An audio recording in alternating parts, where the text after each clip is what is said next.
Good evening friends, welcome back to my channel knowledge is power. तो knowledge is power के इस episode में आज हम एक स्कीम के बारे में बात करने वाले हैं। इस स्कीम का नाम है प्रधानमंत्री उज्ज्वला योजना।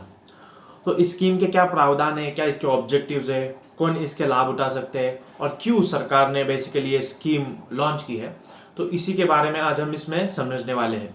तो चलिए पहले ये समझते हैं क्यों सरकारें नई नई स्कीम लाती रहती है, क्यों नई नई योजनाएं वो बनाती रहती है, क्या इसके कारण है। अगर आप आज़ादी के बाद अगर आप देखेंगे, जितने भी सरकारें आई, पंडित जवाहरलाल नेहरू जी से लेके नरेंद्र मोदी जी तक, हर सरकारें अपने अपने हिसाब से स्कीम बनाती रहती है। लेकिन पहली बार एक टारगेटेड बेनिफिशियरी को ध्यान में रखते हुए, एक पर्टिकुलर जेंडर को ध्यान में रखते हुए सरकार ने ये स्कीम बनाई है। ये जो प्रधानमंत्री उज्ज्वला योजना है वो बेसिकली सिर्फ वुमेन ही इसका लाभ उठा सकती है। और सरकार ने क्यों ऐसा निर्णय लिया, तो जब हम दूर दराज के देशों में जाते हैं, मान लीजिए हम अर्बन रूरल साइड में जाते हैं, तब हमें देखने को मिलता है कि वहाँ के महिलाएं चूल्हे पे खाना बनाती है और उस पर खाना बनाते हुए उसको बहुत सी कठिनाइयों का सामना करना पड़ता है।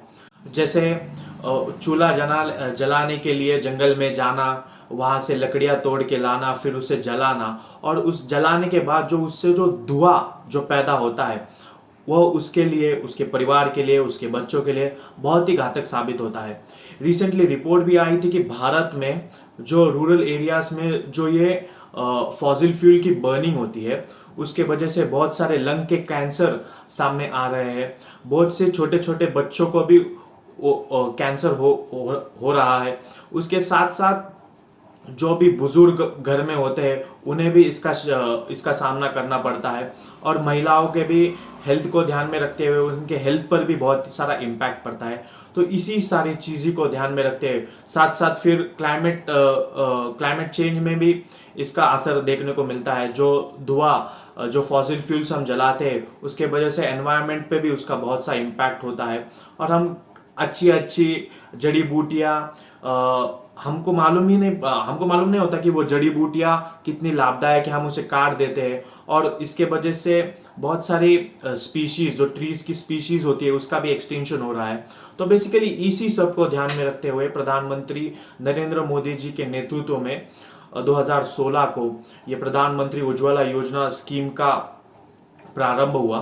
पहले इस स्कीम के बेसिकली 5 करोड़ बेनिफिशियरी डिसाइड किए थे, लेकिन उस 5 करोड़ बेनिफिशरीज का टारगेट हमारे कंट्री ने जो 2020 का उसका टारगेट था उससे पहले ही हमने 2018 में 18-19 में भी वो अचीव कर लिया।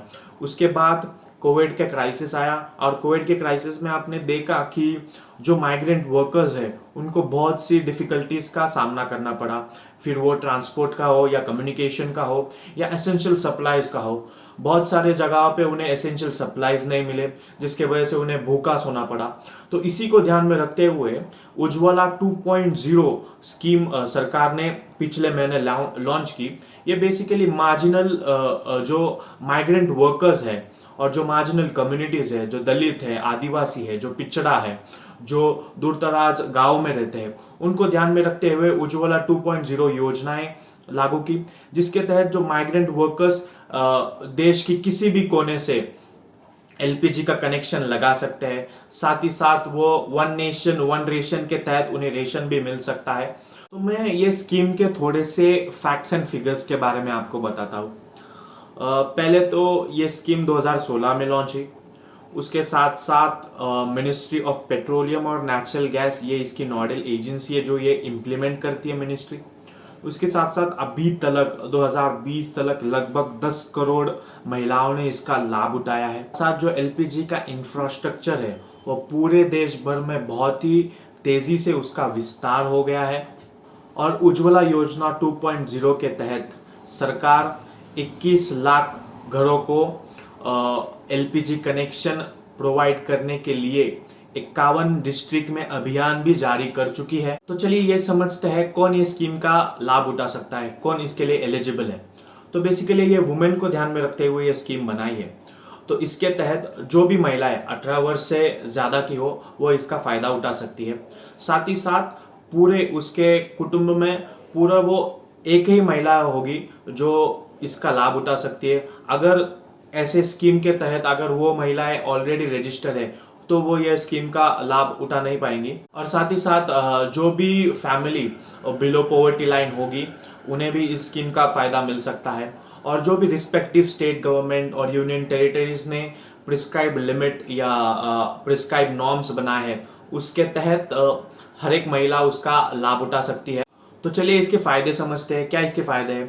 तो पहला फायदा यह है कि उसके घर में चूल्हा जलेगा और वो भी क्लीन फ्यूल का जलेगा, न कि अनक्लीन फ्यूल का। अनक्लीन फ्यूल के वजह से जो परिणाम होते हैं वो बहुत ही भयंकर होते हैं और उसके तहत बहुत सी कठिनाइयों का सामना करना पड़ता है। तो क्लीन फ्यूल मिलेगा। दूसरा, उसको फाइनेंशियल सपोर्ट मिलेगा 1600 रुपए का। उसके साथ साथ ऑयल मार्केटिंग कंपनी के तहत उसको रीफिलिंग, स्टोर्स के रीफिलिंग और परचेसिंग के लिए भी लोन मिल सकता है। और उसके साथ साथ जो यूथ है उस गांव का, उन्हें डिस्ट्रीब्यूटरशिप भी मिल सकती है ताकि वो दूर दराज के लोगों तक ये गैस सिलेंडर पहुंचा सके।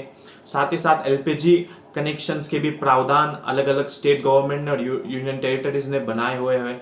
और जो नॉर्थ ईस्ट स्टेट्स है, जो हिली एरियाज के स्टेट्स है जैसे मिजोरम, नागालैंड, अरुणाचल प्रदेश, आसाम, सिक्किम, जो ये दूर दराज के इलाके हैं उनके तहत भी ये स्कीम पहुंच सकती है।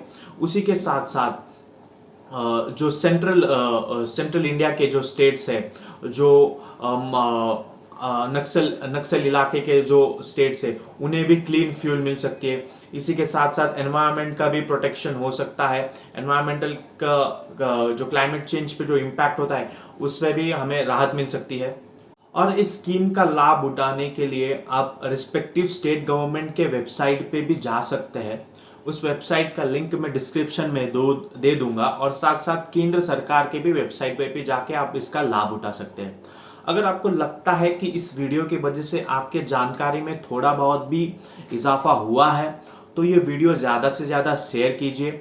और अगर आपके पहचान में जो ऐसे लोग हैं जो इस स्कीम का लाभ उठा सकते हैं उन तक ये वीडियो ज़रूर पहुंचाएं। और अगर चैनल पे आप नए हो तो चैनल को लाइक कर दीजिए, सब्सक्राइब कर दीजिए और वीडियो में क्या पसंद आया और वीडियो कैसी लगी ये कमेंट कर ज़रूर बताना। तो चलिए मिलते हैं ऐसे ही बेहतरीन वीडियो में। टिल देन के लिए good bye, have a nice day, जय हिंद।